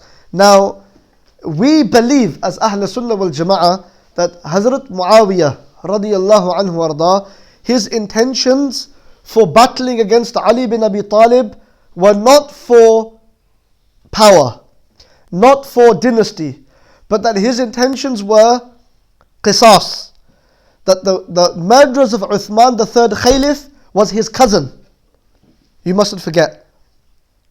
So this has to be taken into consideration. They were Banu Umayyah, and they asked Ali bin Abi Talib that the killers of Uthman, the Khawarij, are in your camp. They're in your army, and they were. They are amongst your followers. Albeit the guards on the house of Uthman, when his house was besieged, it was a terror. This is our history, subhanallah al-azim. Was protected by Hassan and Hussein from those protectors. Sayyidina Ali loved Uthman, but the Khawarij, they had their own opinions. They considered Uthman to be from Ahlul Bid'ah, and they had their own thing. They broke into his house. From them were some of the grandchildren of some of the greatest Sahaba, and they killed him in his house. They cut his wife's hand when she went to stop him, and they martyred him whilst he was reciting the Quran. Sayyidina Uthman, the Nurayn, radiyallahu anhu wa alayhi salam. And they wanted qisas, and they were saying, now they were wrong. Now their intention was correct, it was a good intention, they wanted qisas, but they were incorrect. Why? Where did they make an error? They made an error because the people of Medina, the kibar Sahaba, had accepted Ali bin Abi Talib as the Khalifa, and they had given him the bay'ah. Now once the Khilafah makes a ruling, whether you think he is right or wrong, you must obey it, as long as it is not ma'asiyah. لا طاعة لمخلوق في معصية الخالق. And we do not obey creation and disobeying the maker, the creator.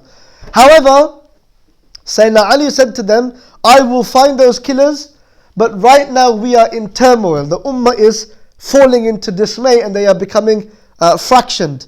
So we have to keep them together. I can't start killing people in my own army. So we have to wait, but I assure you that I will find the killers of Uthman and I will bring them to justice. But they were not happy with that. And they pushed for it and they refused to give the bay'ah. Now, there's lots of wisdoms, by the way, I would say, although they were wrong. So can I repeat this? They're Sahaba, radiyallahu anhum ajma'in, but they were wrong. They made a mistake, but they were doing ijtihad. And they made a mistake in the ijtihad, because they should not have gone against the Caliph. Now, because they went against the Caliph, some of our ulama like Mulla Ali Qari and others said that it's not ijtihad, but that it was a type of baghawa. They use these words. We would say that these are very harsh words, and that you do not mean those words in its technical sense.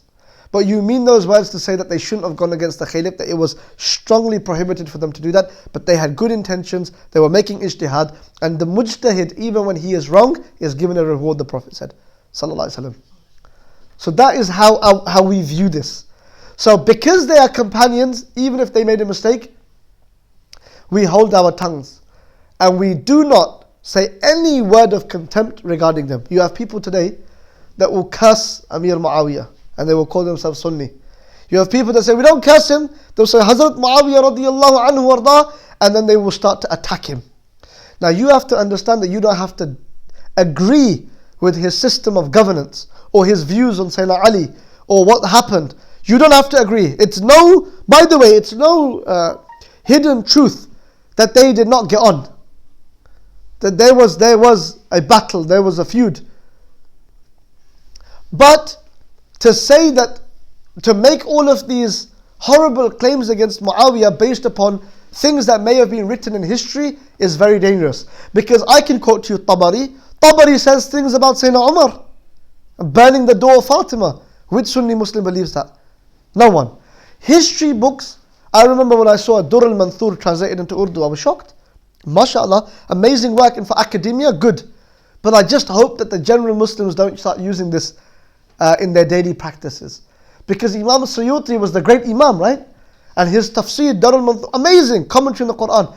But he wrote it as an academic work where he gathered every single report to do with that verse under that verse. Even if they are weak, or even if they are Israeliyat. One of my teachers, Mulla Mahbub Hussain from Jamia al-Karam, he did his postgrad on this subject, and his findings were that the tafsir that has the most amount of Jewish anecdotes in it is that of Imam Suyuti, and yet he was one of the greatest muhaddithin, because he was writing from a particular perspective here. You see, if I sat here and I said, the Asharis, let's say I'm a university lecturer, I've got Muslims and non-Muslims sat in front of me.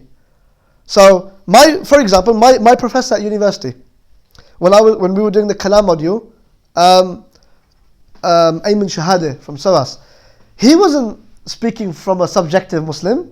He was saying the Asharis believe this, Avicenna said this, Ghazali responded, the Mu'tazila said this, Jabbar said that, Fulan said that, and then he moved on. So I'm not going to sit there and just start saying, Astaghfirullah, this is, because at that point he's an instructor as an academic teacher, giving you an academic breakdown of the history of what these arguments were saying. Do you understand? So this course, let's say, is very different to that, because here we're trying to learn about Aqidah. So it's different.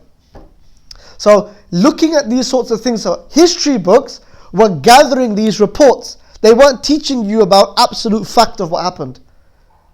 And that's important to understand, because they gathered whatever anyone said. You said it, they wrote it down. Whatever report they had, these are volumes. I mean, Tabari, how many volumes is Tabari? I mean, it's like huge. I mean, al-Dhahabi's is, I think it's 53 volumes.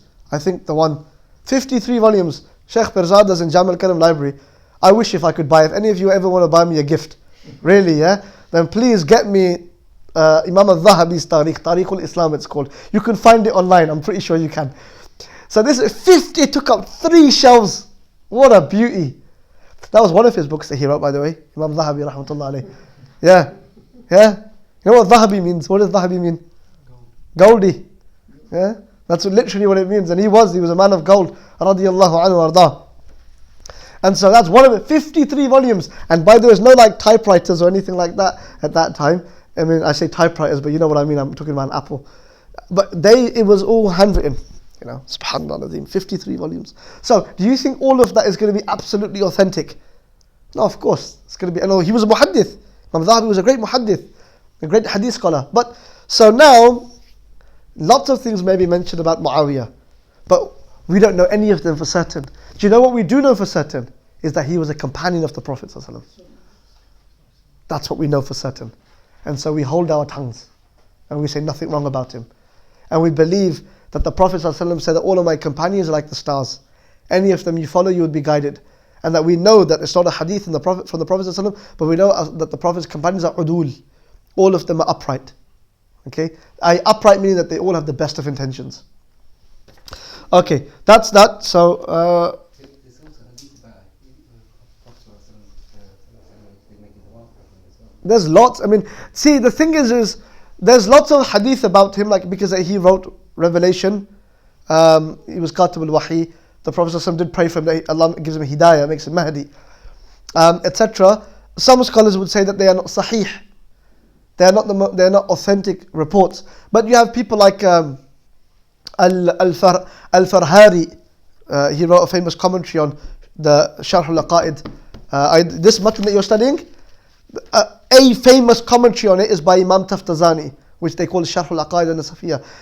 He wrote a commentary on that called An-Nibras. It's a beautiful commentary. And he wrote a separate book, which I have at home, speaking about the prohibition of saying anything bad about Amir Muawiyah. And in that he gathers all of the reports about the Fada'il.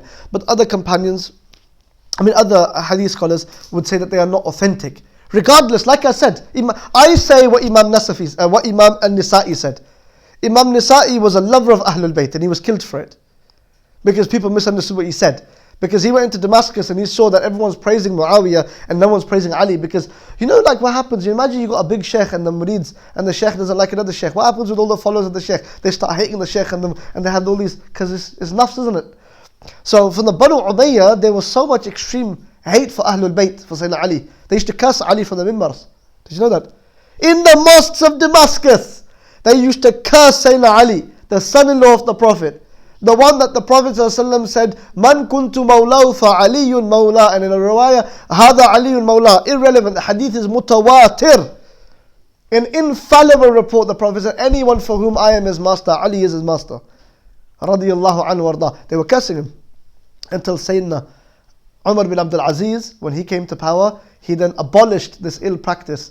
And he said that he would whip anybody if they did it. And in place he told them to read, Inna Allah ya'muru bil adl wal ihsan wa ita'i dhil qurba wa yanha 'anil fahsha'i wal munkar wal baghi ya'idhukum la'allakum tadhakkarun. A verse in the Quran that you would probably hear every Friday. That sunnah is there in defense of Ahlul Bayt, the family of the Prophet alayhi salatu wasalam. So anyway, I say what Imam Nisa'i said. He started to teach. He wrote a book called Fada'il Amir al-Mu'mineen. Fada'il, you can find it online. With an interesting tahqiq by somebody that shouldn't have done tahqiq on it. Just somebody that clearly is every hadith هذا ليس بصحيح هذا لم يصح this and that. But if you find that book, and Imam Nisa'i wrote it, and somebody said to him, why don't you praise Muawiyah radiallahu anhu? And he said, isn't it enough that he was a companion of the Prophet sallallahu alaihi wasallam? And they started to beat him up and stabbed him, and he actually died from that, in the love of Ahlul Bayt. But it's misunderstood what he meant. What he was saying is that he's a companion of the Prophet ﷺ, meaning even if there are not reports about him the way they are about Sayyidina Ali, well of course they're not going to be, because Ali is Ali, right? But he's a companion of the Prophet ﷺ. What more virtue do you want than that? You see? So we hold our tongues. As for his son, Yazid, now here the Ummah differed. Some of the scholars said, because he ordered the killing of Hussein and that he died as a kafir, therefore you can even curse him. But many of the scholars, including the likes of Imam al-Ghazali, Imam al-Taftazani, Mulla Ali Qari, many of the great Imams, they said that his ordering the killing of Hussein is not established, albeit it was likely. But that did not mean that he disrespected Ahlul Bayt for them being Ahlul Bayt, but that he did it because he wanted his bay'ah, because he was greedy. And that his kufr is not mutawatir. He could have died on tawbah, and that there's nothing to say that he was a kafir. Therefore they would say that you don't curse him. But none of them said he was a good person. From the Imams that cursed him, Imam Taftazani cursed him. Sorry, did I mention that Taftazani? I said Ghazali said that you don't curse him. And I mentioned Mulla Ali Qari said you don't curse him. And Taftazani cursed him. And all of his followers. And Imam Suyuti cursed him in Tarikh al-Khulafa. If you read in the section on Imam, on the section of Yazid, he dedicates the entire section to the virtues of Hussein, and then he mentions about the ills that were reported. Imam Zahabi in his Tarikh, again it's a Tarikh book, but I can tell you, in the Tarikh al-Islam, Imam Zahabi mentions about all of the ills of Yazid. He was not a good person. The son of Amir Muawiyah, he was not a good person. The debate is about, can you curse him or not? And many of the scholars said that you do not curse him because his kufr is not mutawatir. But very few scholars said that he was okay, and that they praise him. Very few people. Most people will say that he was an ill person, he was not a good person, but not everybody. Most of the scholars will not curse him. You know, I think the best thing I ever heard, I can't remember which Imam said it, but he said it's better that you occupy your tongue with salawat on the Prophet ﷺ than cursing Yazid. But ala kullin. So let me just rephrase my position on this, so it's not taken out of context. Yazid was an ill person as far as I've read into our books and the history. He was a rotten person. But I stand with Imam al-Ghazali that his kufr is not mutawatir, and therefore cursing him may be very, very difficult to achieve. So it's better that we send salawat on the Prophet ﷺ and not preoccupy ourselves with Yazid. But as for his father, he was a companion of the Prophet ﷺ, radiyallahu anhu warda, and may Allah protect our tongues from ever saying anything that is not from the sha'an of the Sahaba. Now, the last things now, alhamdulillah. So I mentioned to you before, we wipe over the khuffain while we are in our own cities and traveling, because it is mutawatir. It's a sunnah mutawatira from the Prophet ﷺ. I think, if I remember correctly, Hasan al-Basri, can't remember what Hasan al-Basri, he said about how many Sahaba, I can't remember, just bear with me 1 second, I'll tell you. Naam. Yeah, Hasan al-Basri said, أدركت 70 نفرا من الصحابة يرون المس على الخفين. And he says, I met 70 companions that reported wiping over the khuffain. Imam Hasan al-Basri. Yeah. So Hasan al-Basri is Sayyid al-Tabi'in, or Awais al-Qarni, or Sa'id ibn Musayyib. كلهم ساداتنا. They all are. ولهذا قال أبو حنيفة رضي الله عنه ما قلت بالمسح حتى جاءني فيه مثل ضوء النهار. So Abu Hanifa, our Imam, said, I did not report on the Mas'ul Khuffain until it was as clear as the day. And there's no doubt. So that's why it's included in the usul, meaning it's establishing the authoritative nature of mutawatir and ijma'. Then he says, وَلَا يَبْلُغْ وَلِيٌّ دَرَجَةَ الْأَنْبِيَاءِ. No wali. Avicenna, Ibn Sina, had the position that you can worship God until you become a prophet. Meaning that was his understanding. That you can, because he tried to infuse Sufism and Kalam and his own beliefs in causality, tawallud, the idea of emanation, all into one. And that manifested in this. The idea that you could worship and purify your heart, because he believed that what happens is Allah's divine outpouring, the fayd ilahi, is always outpouring. Yes?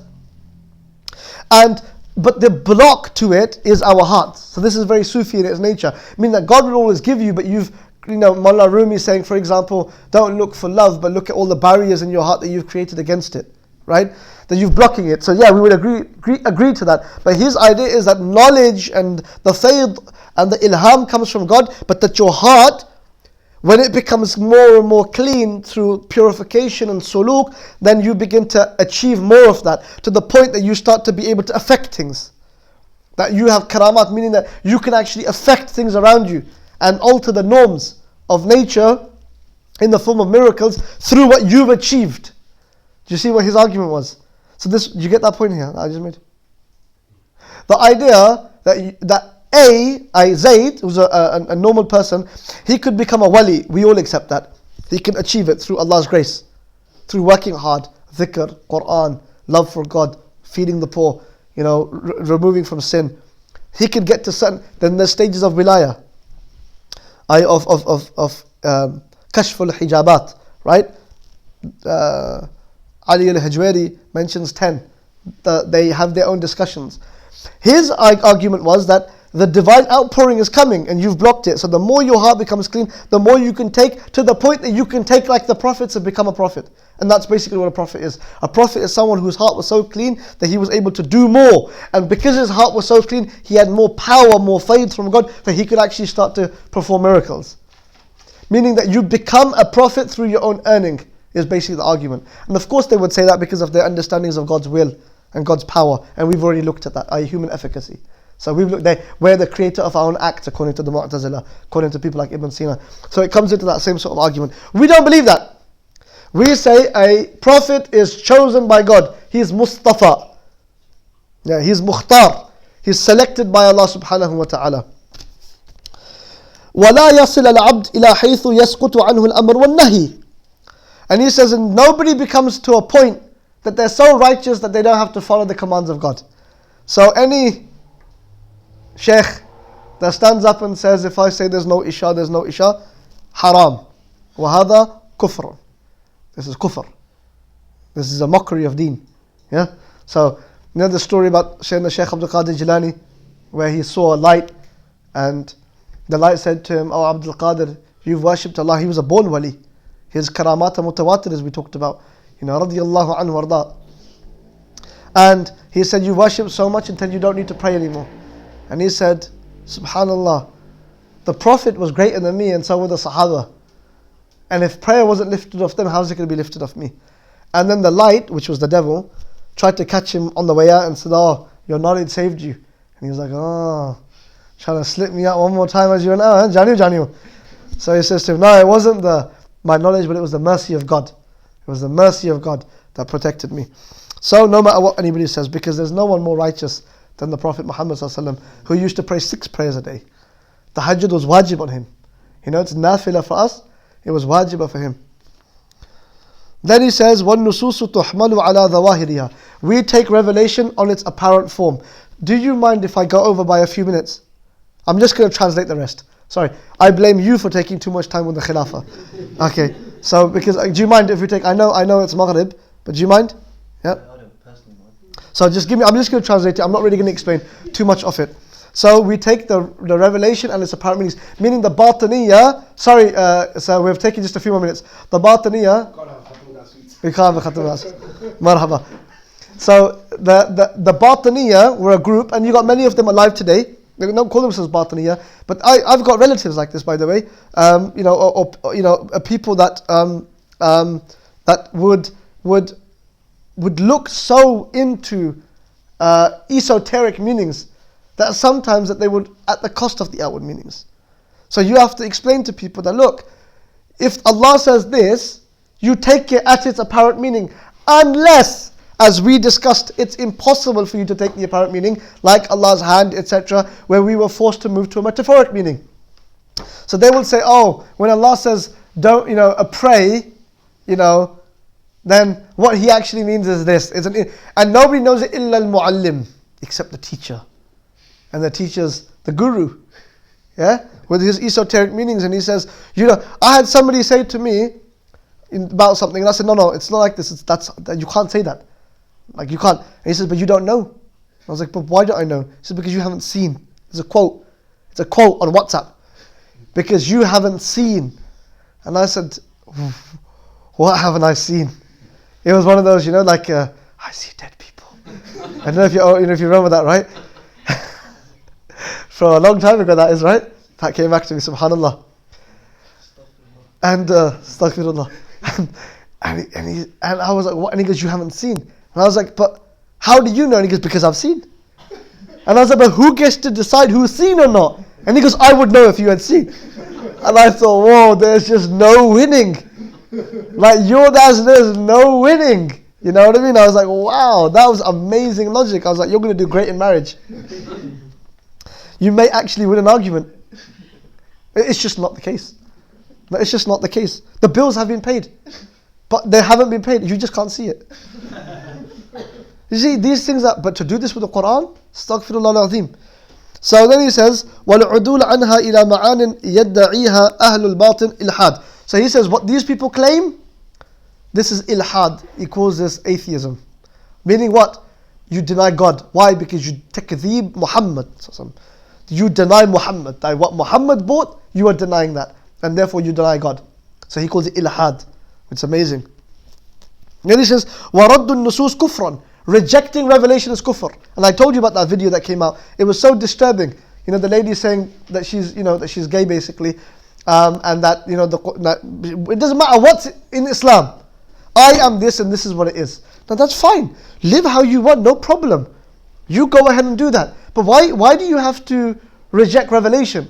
Why can't you just say, I know revelation says this, and that we are people of faith, and so faith has boundaries, but I just am a sinner. At least there's opportunity for tawbah for you. Do you know what I mean? But we don't want to do that because we want our, as you say, we want the cake and we want to eat it too, right? So I want to do something, but I want it to be okay as well. I want to be guilt-free. And that's not possible. So then, this falls into these last ones. So he says, وَإِسْتِحْلَالُ الْعِصْمَةِ الْمَعْصِيَّةِ وَالْإِسْتِهَانَ بِهَا كُفْرٌ. So, to make halal sin, to say alcohol is halal, kufr, and to belittle it, i.e. in this way. Like for example, وَالْإِسْتِهْزَاءُ عَلَى الشَّرِيَةِ كُفْرٌ. To belittle the sharia, like for example, mocking the beard. Because the beard is a sunnah of the Prophet ﷺ. So to mock it, to say something despicable about the sunnah. Do you see what I'm trying to say? Or for example, to mock the hijab. Or for example, to say Bismillah and then drink alcohol. Yeah. You may laugh. I actually know somebody that did that. I know somebody that did that. He was at school at the time, but he was baligh. But he did that. And it's amazing that people don't know this stuff. People, people do all the time. We mock. I remember, somebody quite elderly saying, Allah kulu itrani darina, loka kulu zada darina. Forgive my pahari here, right? That there's no need to be so scared of God, be scared of people. Why? Because people are close, they can hit you. God's far. You see now I would say that this is jahl. Yeah. That they don't know. But you see this type of language, how dangerous it is. Have tawakkul upon God. Oh, there's tawakkul, but you see this language is very dangerous. So it can fall into istihza, mockery. وَالْيَأْسُ مِنَ اللَّهِ تَعَالَى كُفْرٌ. To be mayus, which means what? To believe that you will never be forgiven is kufr. Yeah. To be absolutely despondent. To say that I will never make it to paradise. This is kufr. Or indeed to say that about somebody else. That you are, people have entire naats written on this. Nasheeds. That we're people of haqq and you're people of Jahannam. So enjoy Jahannam. There's nuts like this, isn't there? You know what I'm talking about, right? You know what I'm talking about. Yeah. Yeah, so you see now, everyone's like, yeah, mashallah, takbir, and everyone's going crazy. But hold on, what are you saying? How can you say about that person, even if he has a totally wrong theology, how can you affirm Jahannam for him? Maybe he has tawbah. Maybe he changes his ways. So you have to be so careful with your words. Then, likewise, وَالْأَمْنُ مِنْ عَذَابِ اللَّهِ كُفْرًا. Likewise to say, I'm never going to go to, like the Yahud. The Yahud. Somebody actually said that to me, Somebody said to me, it's amazing how these things will happen to me, right? So how much can one person go through in life? So somebody actually said to me, we just get through the punishment of the grave and then we'll find the Prophet ﷺ will be safe. And I thought, absolutely. The shafa'ah of the Prophet ﷺ is, mashaAllah, our wasila on that day of judgment. But for you to say that with such conviction, that don't worry, we'll be okay, meaning it doesn't matter what I do in my life, and what kind of Catholicism is this? Jesus died for your sins. It's over. No, there's a lot involved in it. Yeah. There will be people that the Prophet's going to turn away from the shafa'ah of the Muslims. Yeah. From the hawd even. Suhqan. He's going to say to them, go away. Because they were people of bid'ah. So, anyway, then وَالْأَمْرُ نَعْمُ وَالتَّصْدِيقُ الْكَاهِنْ بِمَا يُخْبِرُ عَنِ الْغَيْبِ كُفْرٌ. To believe what a soothsayer says that they have knowledge of the unseen is kufr. So to go to these people that read your hands. Somebody says to me, can I read your hand? Give them the Ottoman hand. Have you heard the Ottoman slap? Ottoman slap is very famous. Give them why? Because all of this, somebody said to me, yeah, but it must have meanings. I'm sure it does. I'm sure it does. I'm sure there's lots of things out there that have lots of meaning. But if the Prophet prohibited it. So going to these amilun sometimes, this is deeply problematic. I'm not saying all of it is kufr, by the way. But you have to be very careful with a lot of these people. The meat, tie it up, go throw it in Casterfield Woods. You know what I'm talking about, right? Be careful of these people and their claims. Stay well away, make your dhikr, make your awrad, read the Quran. If it comes from Allah, if it comes, it's from Allah. Accept His decree. And do your best according to what the teachings of the Prophet ﷺ. Don't go to these people and sell your iman to them. People that come and say, I'll tell you what's going to happen, or give you a ta'weez to, that somebody will fall in love with you and you can marry them. All of it, whether they call themselves peer or run from those people. Run from those people. So the ghaib is only known by God. Allah is the only one that knows the unseen, except that He may inform some of His righteous, like the Anbiya, like the angels, some of them, from something from the unseen, that He gives it to them, that He tells them something. What does that mean then? It means that it's unseen for everybody else except them. But in terms of what is unseen, nobody has access to it except those that Allah subhanahu wa ta'ala may give them some information of it. And there's some things that Allah never gives information to nobody of. So we have to be very careful about this. So we do not attribute the ghaib to anybody except Allah subhanahu wa ta'ala, except that He does ikhbar of it to some of His slaves. Na'am. وَالْمَعْدُومُ لَيْسَ بِشَيْءٍ. We talked about this at the beginning. Shay'iyatul Adam. That we do not say that a thing in our belief, in terms of our understanding of kalam, is anything except that it exists in the real world. Now he's just mentioned that here. We had already looked at that at the beginning. That we believe that things that do not exist, we do not call them a thing except linguistically, not in reality. A thing in our technical terminology is a thing that has extra mental and ontological existence. Then وَفِي دُعَاءِ الْأَحْيَاءِ لِلْأَمْوَاتِ وَصَدَقَاتِهِمْ وَصَدَقَاتِهِمْ I think that should be عَنْهُمْ نَفْعٌ لَهُمْ. So making dua for the deceased and giving sadaqah on their behalf benefits them. The Mu'tazila denied this. They said that if somebody dies, that is all that they got. Why? Because you cannot benefit them, because they are the makers of their own actions, and they will be rewarded accordingly. Whereas we believe, no, the Prophet ﷺ told us that you can give sadaqah on their behalf and they will benefit. You put some, like the twigs, the plants, on their graves, and that will make dhikr, a hadith about that. Many hadith that you could report. إِذَا مَاتَ الْإِنسَانِ يَنْقَطَعْ عَنْهُ عَمَلُهُ إِلَّا مِنْ ثَلَاثَةٍ. All of this about knowledge that you leave behind, that people transmit knowledge from you, etc. All of these, people that make dua, all of this we believe. We believe in all of this. Okay. Of course, it has fiqh to this, by the way, which unfortunately we can't go into right now. وَاللَّهُ تَعَالَى يُجِيبُ الدَّعَوَاتِ وَيَقْضِي الْحَاجَاتِ. Allah responds to du'as and He fulfills your needs. Some people said no, that this is not the case, because they believed in a type of predestination. We also believe that destiny is written, but we talked about this before, about dua and whether that can change destiny and what that means. That ultimately it's within the irada of God. But God does listen to your prayers. He wrote, أُجِيبُ دَعْوَةَ الدَّاعِ إِذَا دَعَانِ. Now, وَمَا أَخْبَرَ بِهِ النَّبِيُّ صَلَّى اللَّهُ عَلَيْهِ وَسَلَّمَ مِنْ أَشْرَاطِ السَّاعَةِ مِنْ خُرُوجِ الدَّجَّالِ. So, and we believe in everything that the Prophet said from the signs. He gives us only a few of the signs here, like the coming of Dajjal, the one-eyed. Some of the scholars said between the Levant, Sham and Iran, there'll be an area with this. He'll be a human being. He's going to be short, he's going to be saqim, big, and he's going to have kind of curly hair. Some even say ginger. But ala kullin, leave that over. He's going to have one eye which is going to be okay, and one eye which is going to be damaged. They even describe it like a raisin. Yeah, and he's going to claim prophecy, etc. And then so I don't need to explain about Dajjal. I'm sure growing up you probably went to more talks about Dajjal than you did about fiqh of wudu. Right? Anytime you want to pull the crowd in, what do? Pizza and Dajjal. Really, I think that anytime, associations in the mind. I think whenever somebody orders pizza at home, they start thinking about Dajjal. Why am I thinking about Dajjal and Ya'juj and Ma'juj? It's because there's a psychological connection that you made here between the two. So I need to explain any of these ones to you. Dajjal, he will come, and he will be a physical human being. I'm nearly finished. Likewise, you will have Dabatul Ard, the beast. Some say he will be multicolored, some say he will be half beast, half man, some say he'll have the eyes of a pig and a different face, the chest of a lion.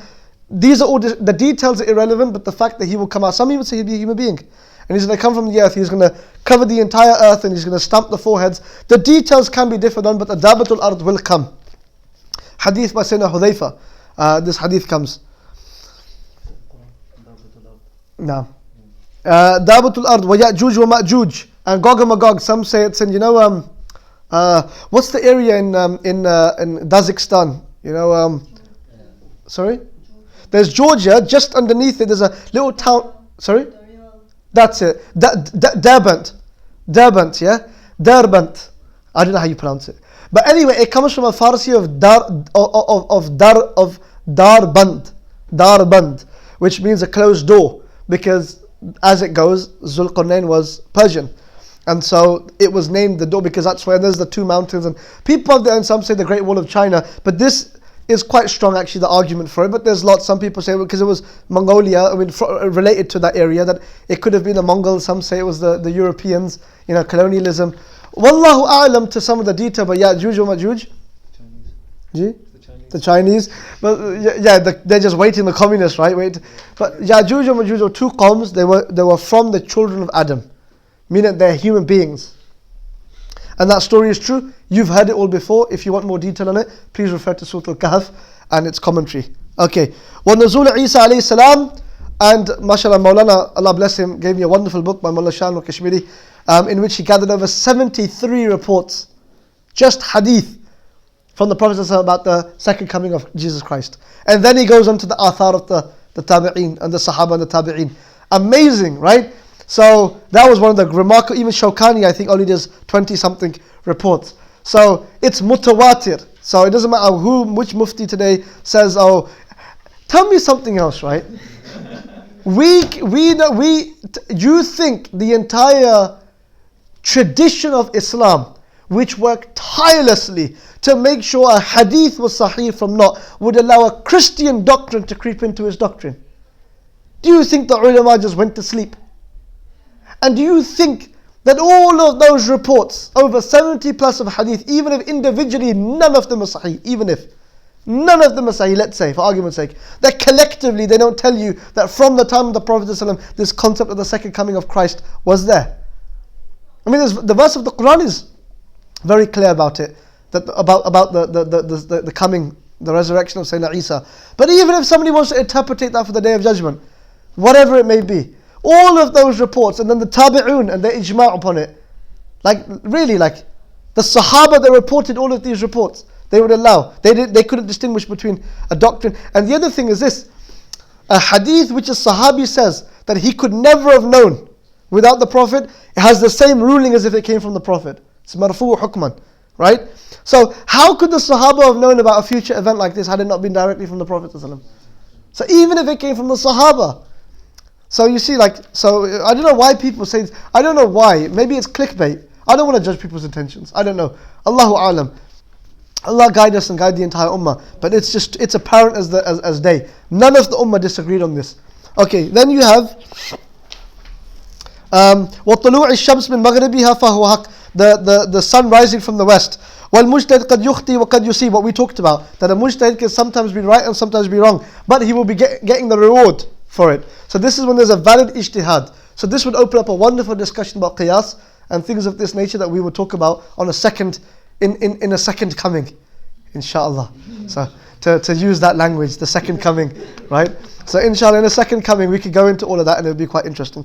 وَرُسُلُ الْبَشَرْ أَفْضَلْ مِنْ رُسُلِ الْمَلَائِكَةِ, the messengers from humans are greater than the messengers from the angels. وَرُسُلُ الْمَلَائِكَةِ أَفْضَلْ مِنْ عَامَةِ الْبَشَرِ, and the messengers from the angels, they are greater than the normal human beings. وَعَامَةُ الْبَشَرِ أَفْضَلْ مِنْ عَامَةِ الْمَلَائِكَةِ, and the general human beings are better than the general malaika. This was the general opinion. Some Asharis, along with the Maturidis and other Mu'tazila, differed with this, but this is the general consensus of it, and they all have their own evidences, which I would love to go into right now, but I simply don't have the time. So we did bayan of it. But the point is that those messengers are greater of it, and inshallah, if Allah gives us time to come back again, which I'm sure there will be definitely that happening, then we'll do a second tier to this, where we'll enable ourselves to go into a little bit more detail on all of these sorts of things, inshallah ta'ala. Wallahu ta'ala a'lam bis-sawab, wa nas'ala al-Mawla jalla fil ula al-hidayah wal-istiqama على إجماع الأمة. اللهم آمين يا رب العالمين. وآخر دعوانا الحمد لله رب العالمين. الفاتحة. بسم الله الرحمن الرحيم. الحمد لله رب العالمين. الرحمن الرحيم. مالك يوم الدين. إياك نعبد وإياك نستعين اهدنا الصراط المستقيم صراط الذين أنعمت عليهم غير المغضوب عليهم ولا الضالين آمين. اللهم تقبل منا يا أرحم الراحمين يا كريم يا أرحم الراحمين. ربنا آتنا في الدنيا حسنة وفي الآخرة حسنة وقنا عذاب النار. ربنا ظلمنا أنفسنا وإن لم تغفر لنا وترحمنا لنكونن من الخاسرين. سبحانك لا علم لنا إلا ما علمتنا. اللهم علمنا يا كريم يا أرحم الراحمين ما هو ينفع لنا يا أكرم الأكرمين يا أرحم الراحمين. اللهم إنا نعوذ بك من علم لا ينفع ومن دعاء لا يسمع ومن قلب لا يخشع ومن نفس لا تشبع يا أرحم الراحمين. Ya Allah, we beg of you to accept this from us, Ya Rabbal Alameen.